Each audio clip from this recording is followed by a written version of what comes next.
कली काल पापरे जेबे उछुली जीव लेखा अछि प्रभु दशम अवतार होइब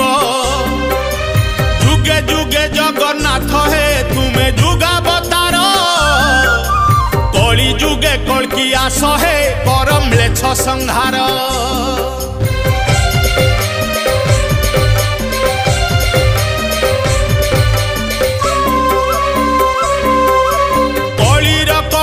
देखुच प्रभु हे चकाखी केते दिन आउ देखिब रखी धर्म को साखी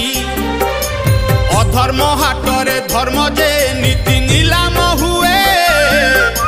पाप पुण्यर जे हिसाब अबा रखुची किए।